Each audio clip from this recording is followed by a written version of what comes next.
What's up, everybody, and welcome back to the Got the Ball Ref podcast. And today we've got plenty to discuss, talking a lot of football and a little bit of basketball at the end, previewing the NBA Finals. So let's get straight into it. So, at the time of recording, we're a few hours past the England squad being announced for Euro 2024, because that's kicking off in pretty much in a week's time, actually. I think it's Germany-Scotland might be the first game next Friday. So not far away now from the Euros kicking off. Always a fun tournament that I think we both enjoy. Is that fair to say? Yeah, definitely. So I'll have a quick read through of the squad, because now we've got all the names confirmed. And then we'll get into Mulch's thoughts and my thoughts about whether we think the squad's the right squad, if people have been left out that shouldn't have been left out, or if the people that you would keep in that have maybe been on the verge of getting kicked out, or vice versa. So we'll start with the goalkeepers. We've got Henderson, Pickford, and Ramsdale.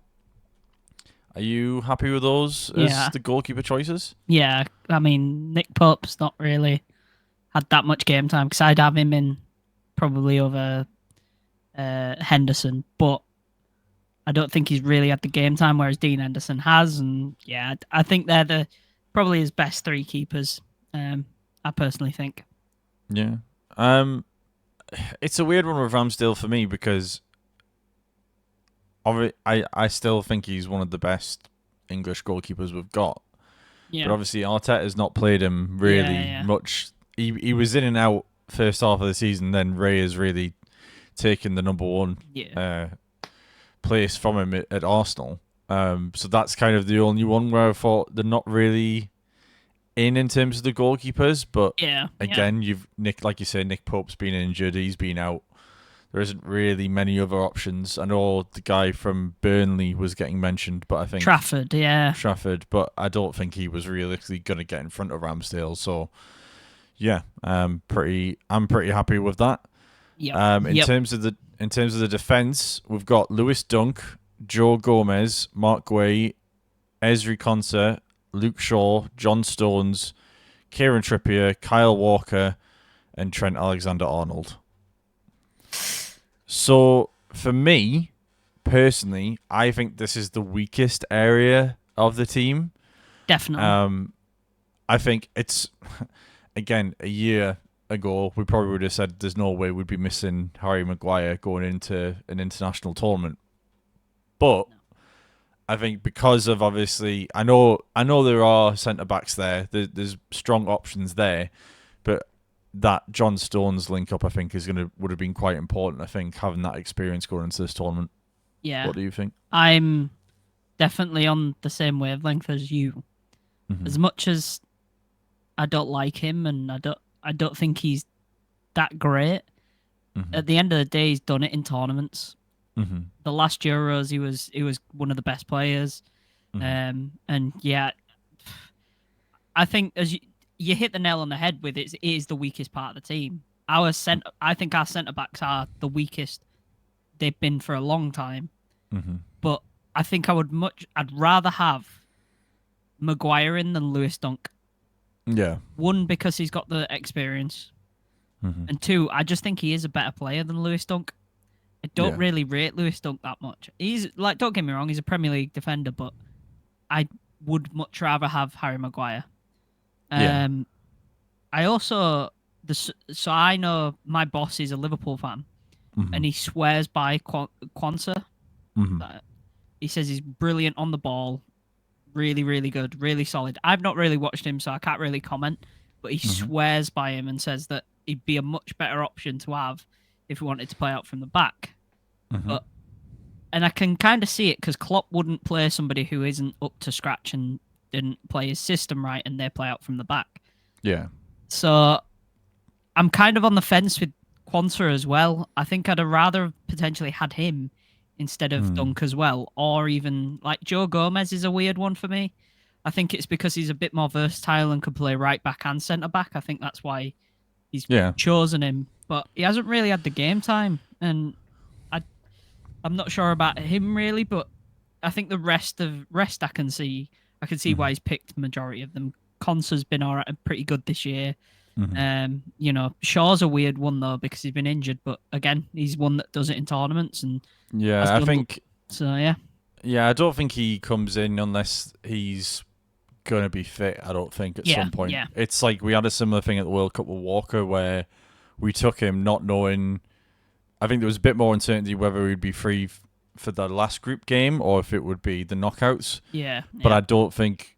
I think that's why Maguire has not gone in because from his statement he's saying I've been injured and I've probably been pushing too hard to get back and it's just not right. Okay. done what it's needed to do. So I get the feeling on the other side of things, Shaw's probably was less of a toss up because he'd been out for a bit longer, had a bit more time to recover, do all the things he needed to do. Whether he's going to be able to slip straight in and play left back straight away, or if he's going to need maybe 10 or 15 minutes off the bench and build that up over the course of the group games and then see if we get through to the knockouts. I don't know.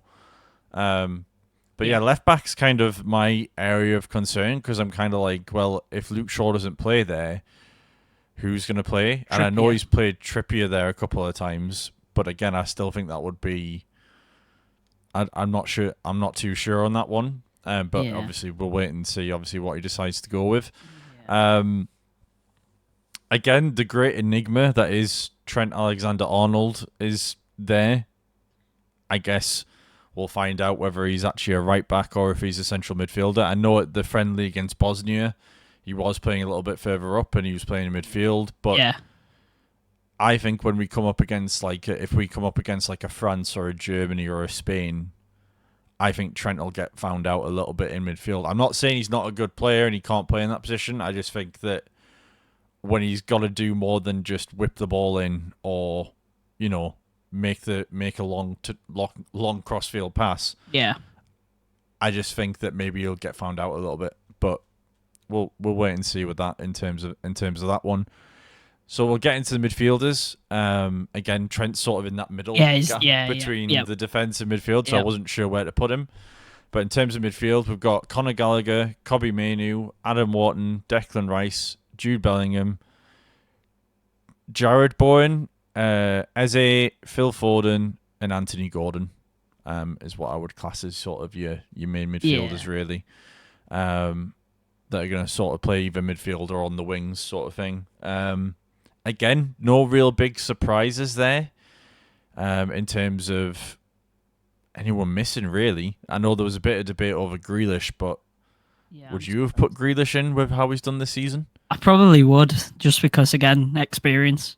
I think he does it. He does it. He can do it, and he gives something different. That's the only reason I would take him is because he's got experience in tournaments, and he gives that something that little bit different. Because for me, Anthony Gordon and Bowen are very, very similar. If you're playing them, they are going to do very similar things, I think. Whereas Grealish gives you that little bit different. He's not as quick, but he's a lot. He's got that skill. But I think I would have taken him, but I'd have probably kept out. It's a difficult one. I'd probably not have had that Wharton in. As good as he's been, I think Mainoo's in front of him. And I think that midfield three is going to be Rice, Bellingham, Foden as a three. I think that's potentially our best three. So I think Adam Wharton is going to be probably fourth choice in that midfield, personally. But again, I can see why he's left him out because of the way he's been, and I understand that. But for me, again, it's choosing experience over maybe someone who's had a better season. But again, it's players that haven't let him down in the past, and I probably would have taken him over Adam Wharton or someone like that. Yeah, I mean, for me personally, I wouldn't have took Grealish because I just don't think that even in the last tournament, when he was in and out the City team going into it, he was still playing consistently, and I think this season he's just been out of favour and Pep's just not used him. And I just don't see the same player this year that we would have got in for Euro 2022 or 23 or whatever you want to call it. Yeah. So, like, yeah, for me, I just don't... Well, 2021, sorry, it would have been. But yeah, like, for me, I would have kept... I disagree on the Wharton one because I think he's a bit more defensive-minded in terms of the midfield, and I think the one area we do lack a little bit is that defensive midfielder to cover the defense if we need it. Okay. Again, I do think what you're saying is right, is it probably will be Rice, Bellingham, and potentially Foden, though I could see Manu taking that third midfielder and then Foden playing on the left instead. But we'll have to obviously wait and see on that one. But again, I think as we go through the list, it becomes more apparent the further up the field we go, the more stacked we seem to get. Yeah. So definitely. With that being said, we'll go into the forward line, which is going to be Harry Kane, Cole Palmer, Bukayo Saka, Ivan Toney, and Ollie Watkins. Yeah. I think for me, the only one out of that 5 that I sort of question a little bit is Toney. Yeah. Because I think obviously he was banned for the first half of the season, and then the second half he had sort of that little early spell of being back and scoring goals consistently, but then they sort of dried up a little bit in the latter part of the season. But again, he's a penalty taker, so that may well be part of the thinking. And I think the front 3 is probably going to be Saka, Kane, and then either Cole Palmer or Phil Foden. Or Foden. Yeah. And I think based on how it's gone for him this season, it's probably going to be Foden. Yeah. I think. I mean, it's a toss-up, really. A toss of a coin of which one you put in. But I just think in terms of... I just think Foden's the one who's... It's hard to say more in form because Palmer's had an excellent season. Yeah. But I just think you'll get more out of Foden on the left than you would maybe Palmer, because I think Palmer does tend to be a bit more on the right-hand side from what I've seen of him. Again, I haven't seen a whole lot of Palmer, but from what I've seen of him, obviously he's one of the players of the season. So, Again, it's a good headache to have for Gareth to have between Foden and Palmer to pick between on the left. And that's probably another part of the reason in my head why Grealish hasn't gone, because I do think he'd probably get used more on that side.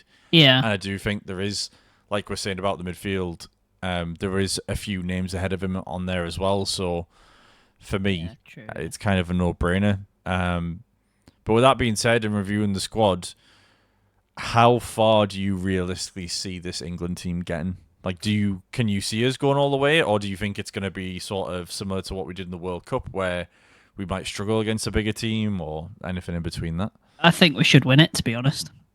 Yeah? I think we've got the best attacking team in the Euros, if not even when we go to a World Cup. We have got goals, we've got assists. I know we mentioned the defense is maybe a little bit of a shakier side, but I feel like as right left back, I think we're all right. It's just really that centre back. But when you got John Stones, who is a very, very solid player, and I'd probably play Gueye next to him because I think he's a very decent player as well. I just think we should win it. It sounds very arrogant, and I know that, but it's like this whole golden era again. We're in another golden era. I think we're in a point where we've got, because Kane is the best goal scorer on the planet. You've got, as you said, you've got Foden, who is in the best form of his life, as well as Cole Palmer, which I was going to mention to you. What about playing Palmer on the right, Foden on the left, and Kane up front? I know we've got Saka, but end of the day, Palmer and Foden are in better form than Saka. So why not play them? Like, what's stopping us playing them both? Like, nothing really. I mean, it's all what Gareth decides on the day. I think he's got multiple options to jig it up, or to do something a bit different if he needs to, or to throw a bit of a wild card into a game if we need to try and do something a bit different. And he's not afraid to do his own thing and say, I'm sticking with what I've got, or I am going to just put this player in for no reason. But again, I can't make an argument against Palmer starting over Saka. Yeah, okay. But I also couldn't make an argument the other way around either. So it's like, these are the choices he's got, and we've had plenty of tournaments where we've got into it and thought right and left hand side of the striker, what are we going to do? Because are we really going to, like, the golden era, like the golden generation, as you called it, it was like, who do we put on the left? Yeah. We never had anyone for the left, and it was always, oh, well, we had Scholes in like Euro 2004, and then he retired, and it was like, right, well, we'll stick Joe Cole out there because he can do a bit of work. And to be fair, Joe Cole's probably, in that sort of 2000 to 2010, was probably the best left option we had for England. Obviously, in reserve, you had people like Stuart Downing and people like that, but there wasn't really a left-handed choice, whilst now you've got the ability for players to play on either side, and I think though you've got Gordon who can play on the left as well. You've got Eze, Bowen. You've got different options that can mix it up if something does happen. And if something happens to Kane, God forbid, then we've got Tony and Watkins as well, who Gareth knows from obviously scouting them all season as England manager, but he's also been with them in the under-21s and things like that. So, I don't think he's short on options up top. But in terms of my opinion of where we should get, I personally think we will.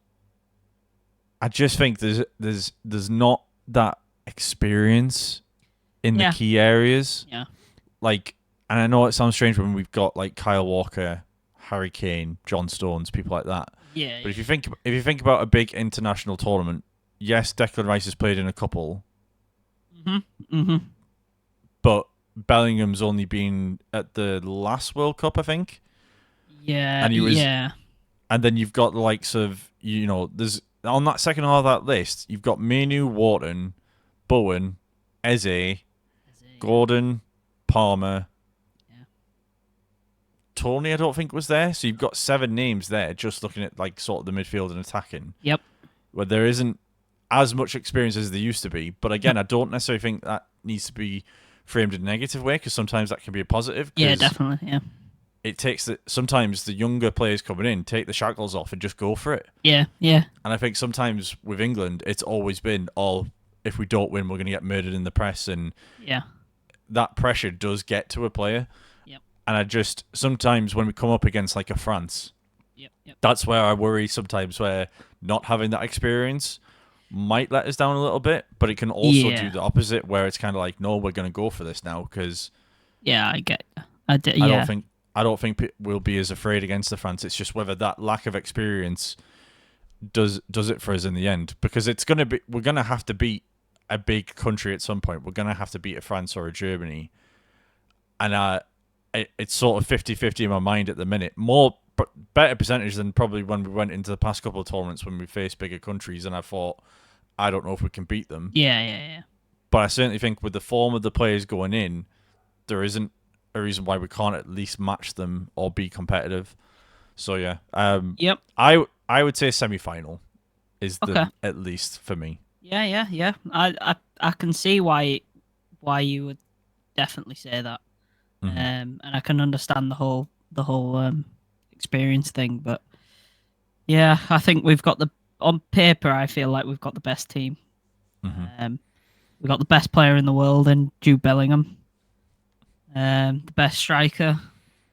We've got possibly some of the best young players as well, as you mentioned. We've got young players that are very, very good. So it is going to be interesting. But yeah, I've pulled something up here. Your squad predictor. So the first game of the Euros, what's your squad being? I've put mine in, so I can go first if you want. No, I mean, in goal, it's got to be Pickford, isn't it? I'd be amazed if he goes for Ramsdale or Henderson in goal. Yeah, Pickford's like his trusted lieutenant who will do you the job in goal. Yep. My main question at the minute formation is if he goes 5 at the back or if he goes 4 at the back. Because if he goes 5 at the back, then I think Trent plays. because I think Trent will play right wing back. Yep. But I've predicted 4 at the back. I think he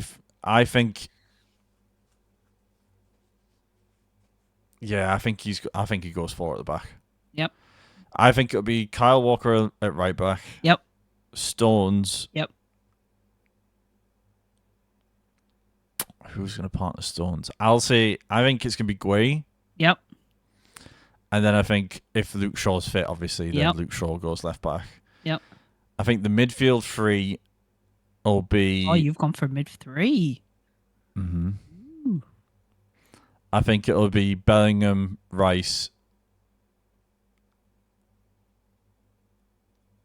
and I'll say Foden because I think you'll want to see how Foden can do in the centre midfield rather than being attacking mid. And then front 3, I think you'll go Kane, Palmer, Saka. Kane, Palmer, Saka. Okay, so you're literally... But Kane's in the middle and then Palmer's on the left, Saka's on the right. So you have literally predicted the exact same players as me, but in a different formation. All right, okay. So I said that same back 4, but I said it'd be Bellingham and Rice as a 2, and then Saka, Saka, Foden, Palmer, and then Kane up top. That's what I'm going with. I think that's what it'll... I think depending on the phase of the game, I think that's what it'll turn into. Yeah. I think once we go into attack, that's when you'll have Foden going up. But the reason I think you might play Manu is so then he can put Bellingham into that attacking mid. Yeah. Because obviously that's where Bellingham's really been a lot of the time for Madrid, and I think... Yeah, You know, I think if you're gonna get the most out of Bellingham, you can't keep the handbrake on him. You've got to let him be able to go box to box almost. Yeah. But obviously we'll wait and see. It's our first game's 8:00 on the 16th of June. So I think it's Denmark. I think we've got. Yeah, it'll be a difficult game to be fair. That. Oh no, yeah, I mean, is it? Yeah, I think it's Denmark, isn't it? I thought it was.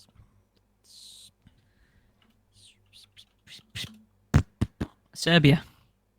Is it Serbia? Yeah. We do play Denmark though, don't we? Yeah, we played Denmark on the 20th. Right, okay. And then Slovenia on the 25th. Okay, that's fair. Yeah. That's fair. Cool. Oh well.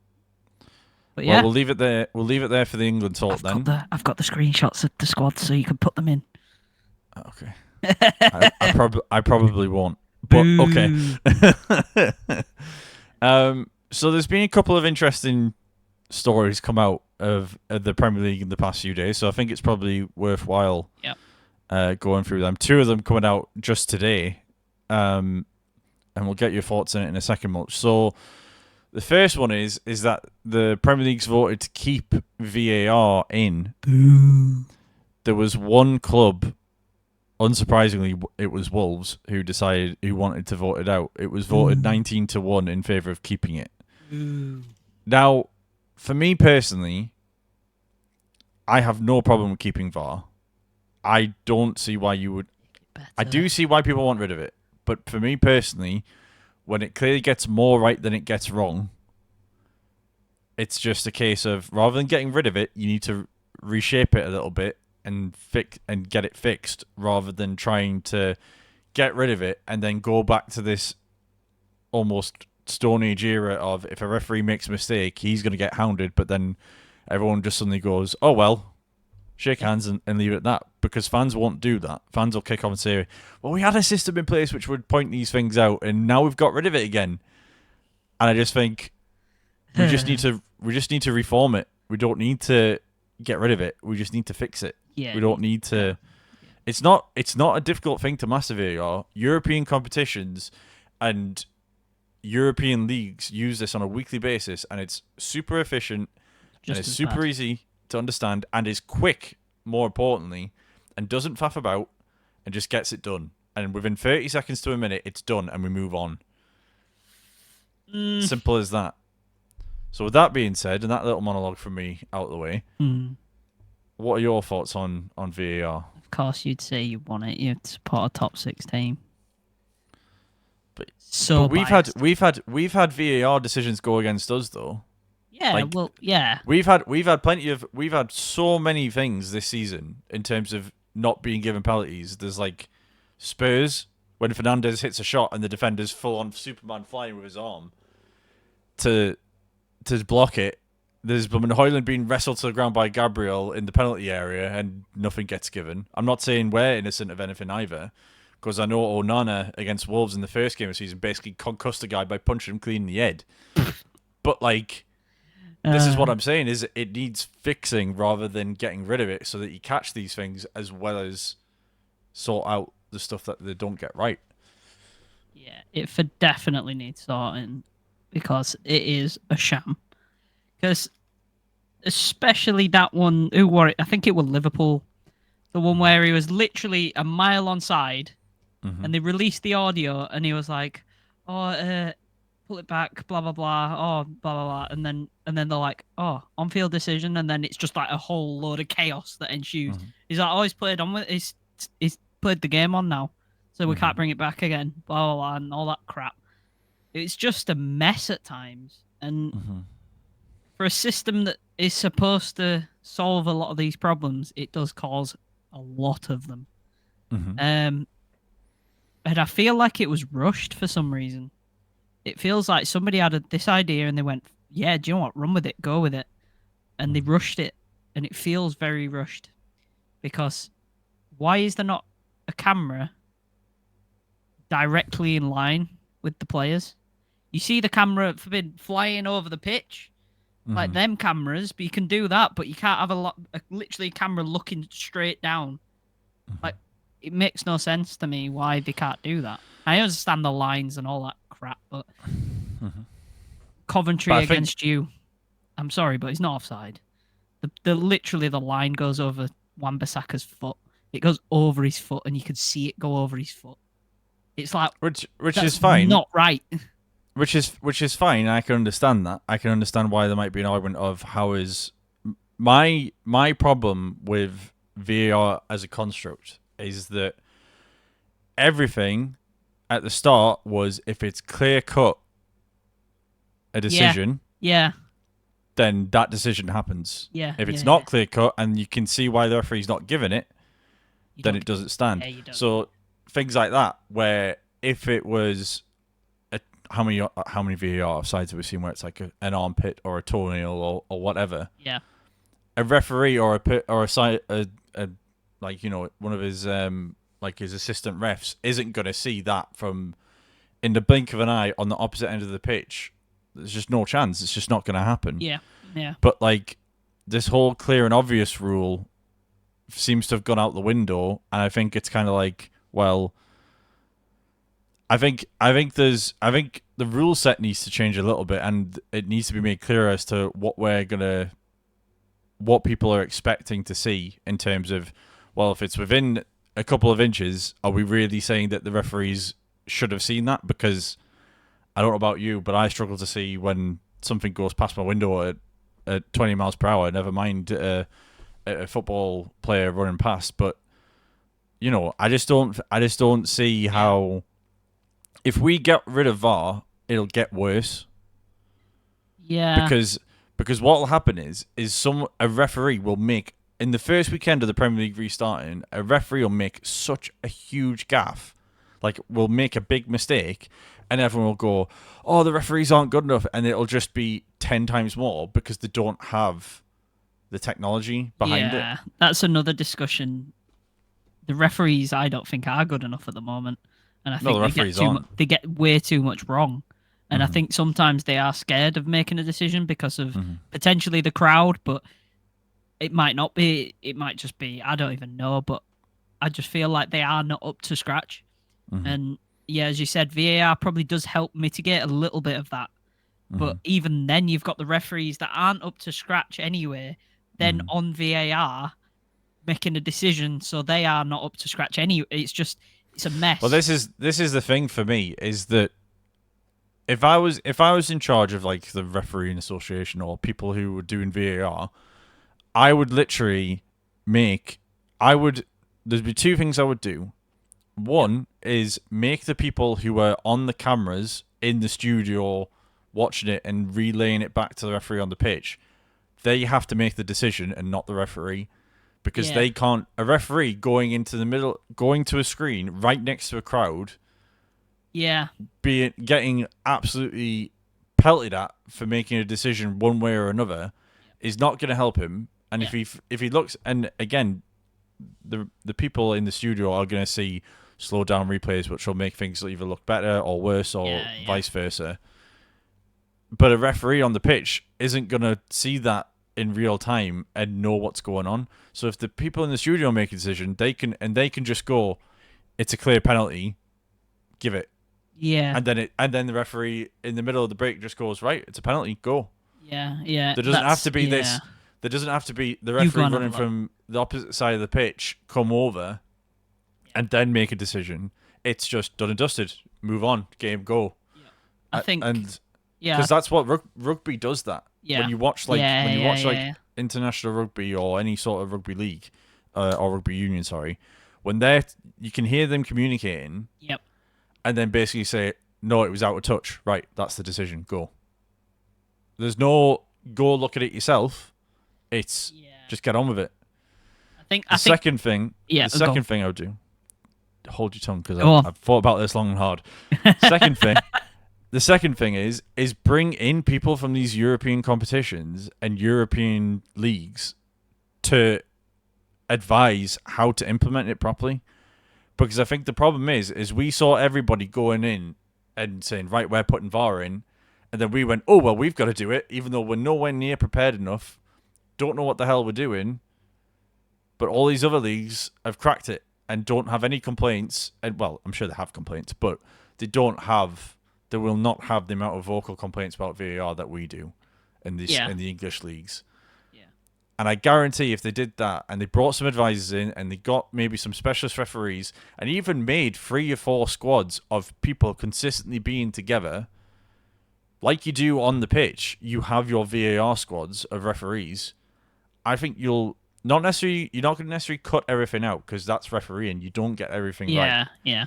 But you will make it a lot better and a lot more efficient, and you'll reduce people haggling the referee and saying, oh, well, you can't make a decision, you're relying on VAR. Well, it's like, if VAR gets it right at the end of the day, decision's right, get on with it. You can't complain if VAR gets it right. Yeah. And that's what we have to do. We have to change the thing of VAR's going to get it wrong. Yeah. To VAR's going to get it right. Yeah, more often than not. Right. Yeah. No, yeah, I definitely I get that. Do you think, because I've thought about this as well, and I think this makes a big like impact. Do you think that when the VAR guy they sit there and they go, right, you go look at the screen now, and he's like, right, okay, I'll go. Do you think they've got a pressure on of changing their decision when they say go to the screen, because they're stood there going, well, he's told me to go, so I must have got it wrong. I need to look at. Yeah, I must have got it wrong. So maybe I've seen it once, but I've never seen them go to the screen and say, right, my decision stands. Mm-hmm. Because I feel like they've got this, just something that goes on in their head of, I must have got it wrong because they're telling me to go. Well, it's like if you were playing a footy game in PE at school and you made a tackle and for 10 seconds it went on, and then the school teacher pulls you in, you're thinking, oh crap, I've done something wrong here. It's the same thing. You get put to a camera and it's like the guy in your ear goes, you need to go look at this again. You're not thinking, oh, I've got it right. No. But that's the other thing about European referees.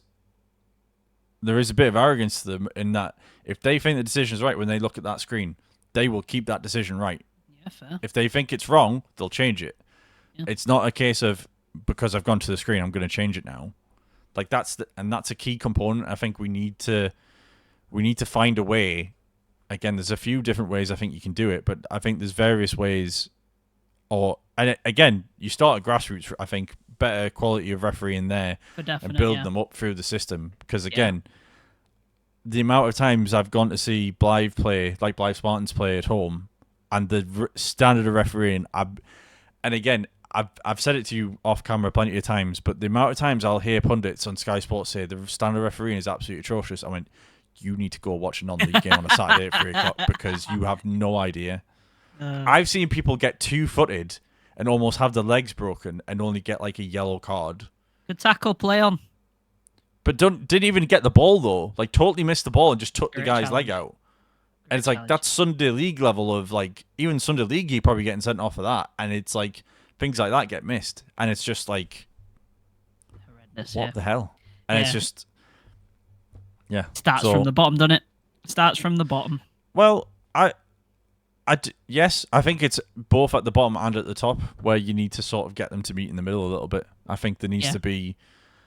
I think if you start getting things right at the top, eventually you'll start. Its way down, It'll work its way down, but then also you need to implement things on both sides to get it to meet in the middle where there is a standard there. Just get somebody with a camera, just be like, stood on edge at pitch at Blythe. You stand there with your phone, video recording it, and then when somebody comes over, just be like, just when blows whistle, and you're like, ref, you need to cut in VAR, VAR. Evans. And then you're like, see, 2-footed him. No, but this is the thing. It's like I don't think there's enough remit in those situations where, like, if something happens off the field or out of the view of the referee, I don't understand why VAR can't go. Well, he's absolutely elbowed him straight in the jaw. They can for stuff like that, can't they? Well, there's stuff. It has to be a red. In that remit, it's got to be certain things, hasn't it, where they've got to call them in. But like, there's a lot of things that they can't speak on, like whether it's a corner or this, that, and the other. And I just think that it just needs to be a lot clearer as to what VAR is trying to do. If we want to just make it offsides, make it offsides, but then say the machine is telling us it's this, so we are going with the machine. That's what we're going with. Yeah. But anyway, I think we've had a very passionate speech about VAR, so I think we'll leave it there. It's shit. What? Who said that? I'm not beeping that out. Good. So from one great thing to another, the Premier League has voted to trial an alternative financial system, which is essentially like a spending cap, basically. So the way it'll operate is essentially, basically, you're not allowed to spend any more than 85% of a club's total revenue. So basically, if you're Luton Town and you come in and you get 100 million into your account from the Premier League, or revenue coming into your account over a season, you can spend 85 million of that. It's crap. You want to say something else, but it's okay. Yeah, I held myself. But That in terms of ridiculous. But in terms of right, let me play devil's advocate a little bit. Here we go. So, of course he is. See what we did there. So I get why clubs aren't necessarily happy about how the current financial restrictions. Yeah, FFP in it. FFP and all that. I get why certain clubs, especially in the lower half of the table, look at it and go, well, how do I facilitate being able to spend a bit of money to keep us either to give us a bit of better player to help us compete versus against, say, like a bigger club going, well, we've spent loads of money, but now we can't. Yeah. I think my issue with financial fair play is it's kind of like, well, again, it's a weird balance because you don't want to tip it in the balance of, well, if they make all this money, they can then go spend it. But again, if they've made the money, I feel like they should spend it. It's a weird thing. I don't feel like an owner should just be able to come in and go, right, here's 2 billion on players. Yeah, no. I don't feel like that's the case. If you are earning the money from like sponsorship or revenue for your club, then I feel like that's fair game, and it's like TV broadcasting money and stuff like that. But then again, that's why rich owners need to come into the league a little bit, and that's why you've seen like Newcastle and Chelsea and obviously City come in and spend that money. But anyway, enough of my waffling. What's your issue with the new 85% model? It's a trial basis, by the way. Yeah. It's not a permanent thing. It's just a trial. It feels like it's not really going to change anything per se. Yeah. It feels like the top teams, like your Man Cities, your Man Uniteds, your whatever, your bigger teams who are earning more money off of bigger stadiums. You know, you've got bigger fan base, you've got bigger revenue anyway. It's just going to be the same sort of thing of they're going to be able to spend more money than the smaller teams anyway. So it's not really, for me, it doesn't really change anything. It's just the same kind of system. So if they go over that 85%, they're going to get point deduction, unless you're Man City. So, we'll get into that in a bit. But for me, it just doesn't feel like it makes sense, if you know what I mean. I get what you mean. I think if we were in the Premier League era of say about 10, 12 years ago, and they did something like this, I would be like, this doesn't really make much sense because the amount the lower teams are bringing in isn't that great in comparison to the teams up above. Like you're saying, like the two Manchester clubs and Liverpool and Arsenal maybe. But like nowadays, when you've got clubs making 100 million plus a season from getting promoted into the Premier League, I mean they called the Championship playoff final the 170 million pound match. Yeah, true. So it's like if they're bringing in that from being in the league itself, for me personally,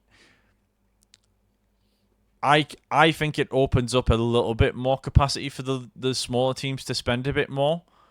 But then my problem is then what happens if a smaller team comes in and goes, right, we're going to spend all the way up to this 85%, even though we don't necessarily maybe have that money.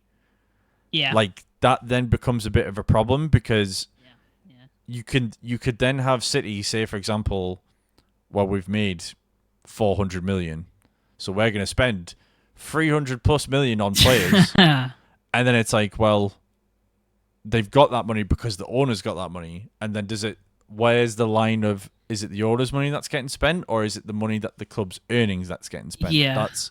That's my issue with it.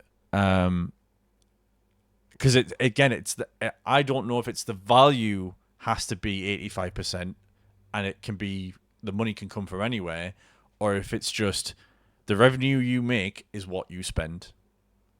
Yeah. That's my issue with it at the minute. Yeah. Do you think it'll potentially cause some clubs to end up being bankrupt? Not fully bankrupt, but do you think it'll turn some clubs into becoming financially unstable per se? Do you think, because as you said, if they're like, we're just going to spend up to that 85%, we potentially don't really have it because we need that money then to run under the Premier League because we need to add X, Y, and Z to the stadium. We need to do this. We need to do that. And I understand it's a business, and if you're a business person, you'll probably understand that side of things anyway.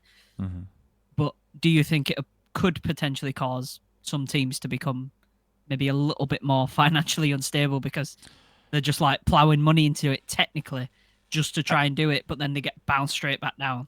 I think there's certain clubs it will affect more than others in that, because again, I think if you look at Luton Town is the perfect example of where this might help them a little bit, in that you take that 150 million they've made from being in the Premier League and you're able to spend 100 million of it. It means that you've now got a bit of transfer budget to go get a couple more quality players in, and maybe those 2 or 3 extra players you can get in, even with spending an extra 20, 30 million on 3 players, might be the difference between you staying up and Nottingham Forest getting relegated. And then you've got another season in the Premier League, and then you can start to build up a little bit of... Again, the stadium is an issue for Luton, whether they want it to be or not, because they can't expand that, and it's either they go get a new stadium, which is, again, a huge cost, which I know doesn't usually get put into FFP, but, like... I just think that there's only certain clubs where it'll affect, where maybe if beforehand they've been overspending, i.e. your Chelsea, And I know they still bring in big sponsorship money and things like that, but Stamford Bridge is still only like 45, 50,000. It's not your St. James's Park. It's not your Anfield now, which is over 60,000. Your Emirates, your Etihads, your Old Traffords. It's not. Chelsea don't probably. I don't think Chelsea probably. I'd love to look at the books, but Chelsea probably don't make as much money in the long run in comparison, probably even comparison to the rivals. And I would say Spurs probably sneaking up on them with the new stadium, new stadium, and all the money that's bringing in for them. Yep. So there's certain clubs I can see where it might be a little bit of an issue if they haven't got the ability to bring in money, or if they struggle to bring in money. True. Yeah. But like, I think for the most part, I don't see it causing anyone to financially wobble. I think the issue comes is if they get relegated and then they can't get rid of players, or they are stuck on wages or things like that. Like what happened to Leeds, where basically their books were essentially done and dusted before a ball was kicked on the final day, essentially. So yeah, but again, it's a weird one. I don't know where I sit with it at the minute. I think once more details come out about it, that's when it'll become more apparent. But I still think it's an interesting conversation, because I think financial fair play, whilst good in concept in terms of limiting what people are spending, it almost went a couple notches too far. Yeah. Because like, I think when you look at like Newcastle and Villa and maybe Chelsea, I think are three of the teams that are in a bit of trouble this summer with financial fair play if they don't sell people. And it's like, if they don't, I don't see why a club like Newcastle, who haven't really spent over the odds in all fairness, in comparison, why they should need to sell players when they haven't. Yeah. You know, it's That'd not like stupid. Yeah, and like, for all his criticisms of Mike Ashley and everything he did, the one thing he did do was keep them balanced on the books, and he kept them afloat whilst they were up and down in the Premier League. But like, I'm not suggesting that they should be able to go spend 400 million in a transfer window, but there still needs to be an ability for them to spend that money a little bit, rather than it being total restriction on everything. Yeah, definitely. Yeah, I understand. Definitely. I guess we'll see what happens in the near future. I maybe judged it a little bit too quick, but we'll see. Well, no, it's a difficult one to not judge on, really, because we've seen so much press over the past year on financial fair play, and people question whether it's a good thing, when at the start everyone was like, we need to bring something in because clubs are getting silly with how much they're spending and not having this, that, and the other to spend, and you know, and then Todd Bowley came in and tried to cheat the system with 7-year contracts, and that got axed, and you know, it's just it's one of those things that I don't think there'll ever be a median result for everybody where everyone's happy with how it's worked. It's always going to cause an issue. It's that sort of conversation. It always seems to come back to one thing, and it is just, as you said, I don't think there is that perfect solution, that Goldilocks zone, as it could be called. Yeah, absolutely. So from financial fair play, here's my unique segue to Man City. Man City are back in the news again, because who doesn't love talking about Man City every now and then? The Premier League are getting sued. So Man City are going to sue the Premier League. How ironic. How ironic. Honestly, when I saw that yesterday, when it came out, I was just like, how deluded it's phenomenal. can a club be to think they're so on the right side of things? Yep. Now, I'm not saying... Now, look, I'm coming into this, and obviously I'm a Man United fan, and people will say there's a bias there. Of course, probably true. But I'm not saying they've done everything wrong that's been labelled at them for 115 charges, right? I'm not sitting here going, they've definitely done something wrong, because innocent until proven guilty, although 115 charges doesn't look great. Oof. Exactly. So... Yep. But to come in and say they've been unfairly treated because of past history of the Premier League where other owners have been able to come in and spend, when I think there's only been one owner that's done that. And he was the reason why we brought the rules in the first place, to stop that happening. Yep. It just so happened to be City with the next club up who got a bit of money and were able to spend it, and then that got restricted. The thing that made me laugh about it was the fact that the argument is that basically Man United have a history, so are able to spend money on the back of that. And I'm like, right? What have we done? What have we done to get that history? We earned it. We won matches. We earned sponsorships. We earned the money coming in. Helped make the Premier League arguably what it is today. Like, why are United suddenly get pointed out for having these big sponsorships? Which, by the way, none of said sponsorships were owned by an owner of said club and then pumped loads of money into. We were getting big sponsorships before City were even having money pumped in by their owners. So I don't understand why we're suddenly getting levied for spending a bit of money that we'd rightfully earned from sponsorships and competition money. Like, it, you know. It just seems bizarre to me that, like, the reason that we're sitting here talking about Man City is that they're suing the Premier League for being unjustly treated when they were allowed to spend money in the early days, and then when we brought these rules in, someone's looked at the books and went, something's not quite right here. Maybe we need to look into this a little bit further. And let's not forget, UEFA looked at Man City as well. It's so bad, isn't it? It's so bad. But, like, when you read that yesterday, what were you thinking? Like, what did you think when you first saw that? I laughed. The first thing I was like, this is possibly the most ironic thing to ever happen, ever, in the Premier League. Because unfair treatment, I mean, what? Mm-hmm. I could understand it if it were Nottingham Forest or Everton or someone like that, where they're sat there going, yes, we broke the rules. Fair enough. We'll take the points deduction. But what about these guys who have clearly done it? Well, I say clearly done it. It looks like it, to be fair. It really does. But it just baffles the mind. Like, why? What is going through their head? Like, they must have something that they can show that really is goes against the Premier League and goes for Man City. There must be something that they have there that they've not shown that is going to potentially make people think maybe. But I just don't.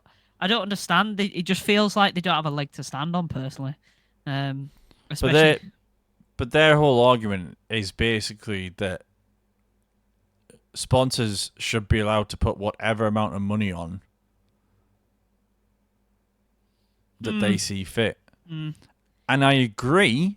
If sponsors want to come and give you 200 million, that's fine.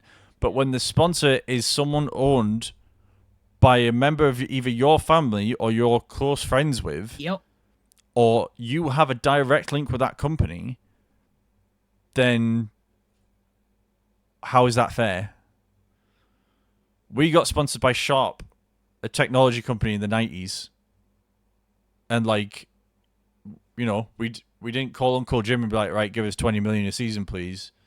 Like, you know, when we speak to Nike don't have anything to do with Manchester United owners, the Glazers, or Jim Ratcliffe or anything like that, or Adidas now. Yeah. Like, there's none of that. City's whole argument about sponsors should be able to pay as much as they want. Well, they do. But when they aren't directly linked with a club, they're allowed to do that. When it's not, that's the whole. That's the whole point. Yeah, that's it. Bang on.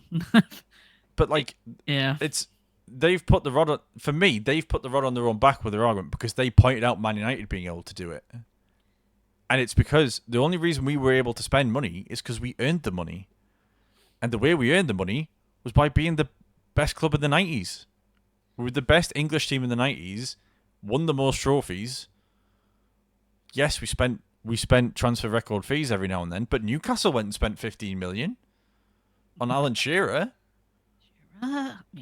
But like clubs were doing it left, right, and centre. Everyone forgets Blackburn had their owner come in, spend not huge sums, but he spent enough money to make them competitive, and they won a title out of it. Yeah.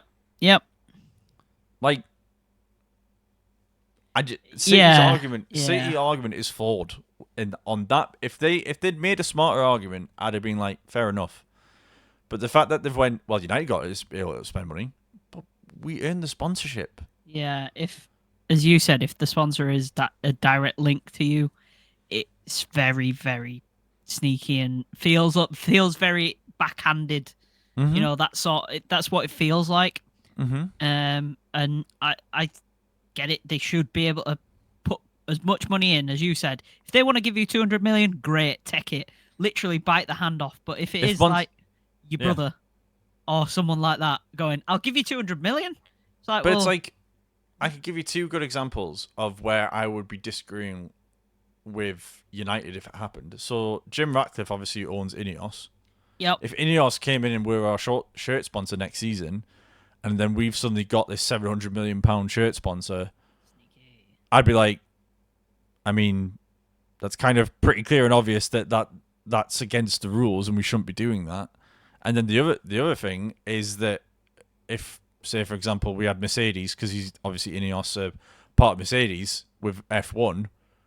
If they came in as a sponsor for United, then that'd be another link that you'd be able to say, well, the owner just owns them, so yeah, right. Like, why are we not? Why is everyone else in the Premier League able to not do it, but City do it and then have to kick up a stink because they have potentially broken a rule that they shouldn't have? Yeah. So, I've got a good example for you now. Mm-hmm. Leeds right now. Mm-hmm. Yeah. So Red Bull. Mm-hmm. Red Bull are actually now minority owners, mm-hmm. but they're going to be shirt sponsor next year. Mm-hmm.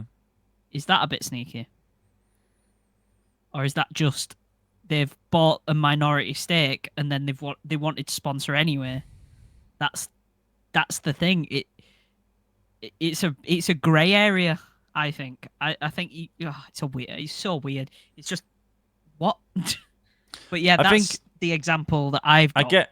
I get what you mean, because it's like, if I need to look at the figures in terms of like what they would be putting in, things like that, because it may just be a normal level of sponsorship. But the problem that City have is that the amount of money that the sponsors have put in is so exorbitant that it boggles the mind as to why would a sponsor pay this much to be on a football shirt.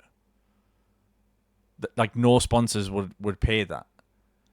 And it was very rare. Yeah. And it's like, when they're making more money, and my whole argument was, there's always an argument in the Premier League between Man United and Liverpool about who's the biggest club.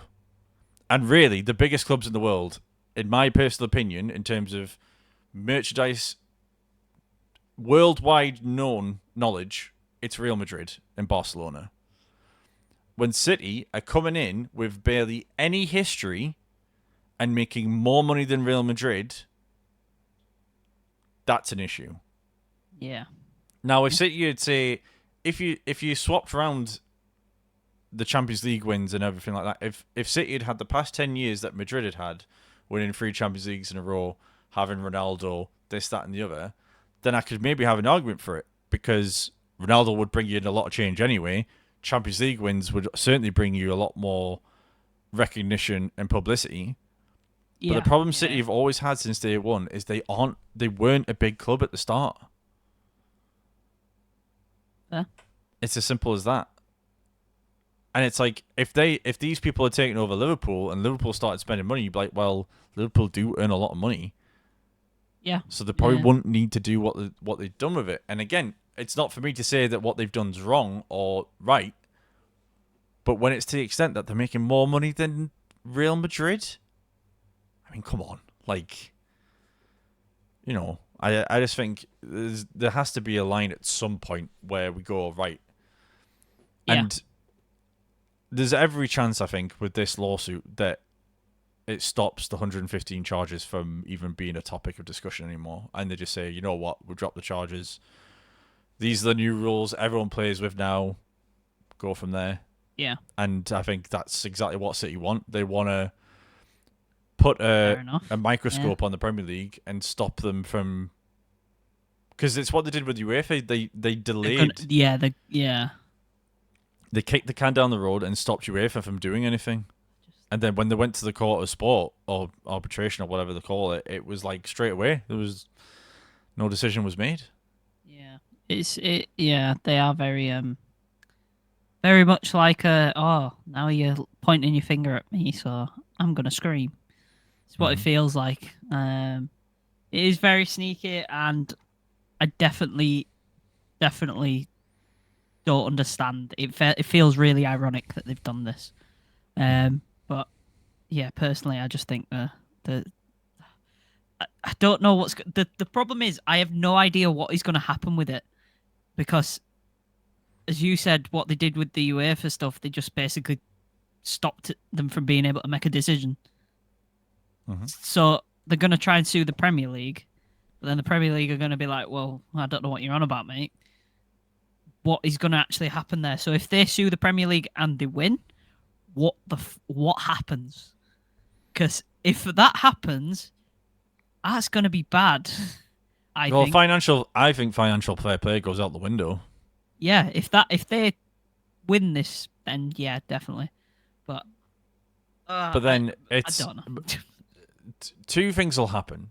If City win, financial fair play goes out the window, and everyone just spends whatever they want. That'll be it now. That'll be it forever. If City lose, then I think that basically they'll go again to the next court that they can and kick it down the road and stop the 115 charges and delay it even further. And then eventually it'll get overturned, and then we'll be back to square one, and then we'll still have either this new 85% in place, but then nothing will have changed.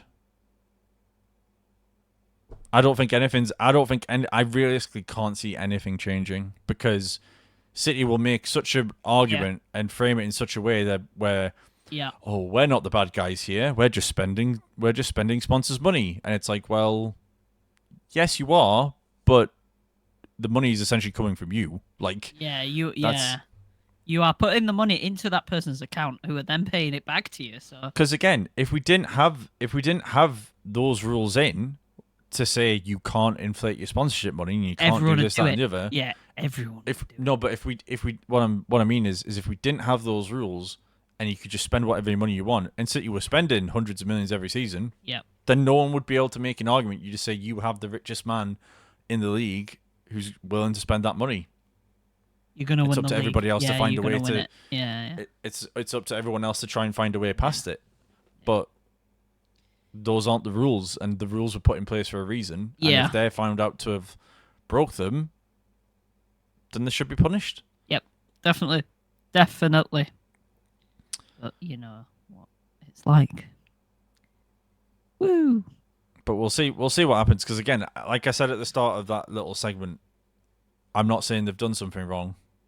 Yeah. Until a decision gets made either way, I'm not saying they're definitely wrong or they're definitely right. Yeah. Because I can see, like you're saying about the Leeds Red Bull thing, I can see why people are saying it's a little bit of a grey area and this, that, and the other, because Red Bull have, I think it's Austria, Germany, and now if they're getting involved in Leeds, you know, that's almost starting to make the City model, where City have that team in France, Northern Ireland, Australia, and Girona. That's a whole other discussion. That's mental.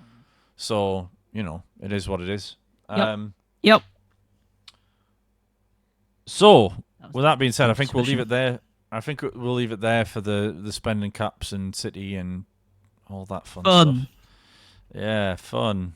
If you're still here, fair play to you. Fair play. You've made it a good hour through. So I think that's where we'll leave it for today. I know we were going to touch on some of the NBA stuff, but I think we'll do that next week when we've got a few games under the belt. And then we'll have a bit of Euros talk and preview as well. So come on. Previews, reviews, all that good stuff. As always, if you have enjoyed today's podcast / episode / short TikTok, whatever you're watching on, don't forget to like, share, and subscribe. Leave a 5-star review if you can on your podcast of choice. And yeah, we'll catch you on the next one, guys. Thanks so much for watching, and we'll see you soon. Bye.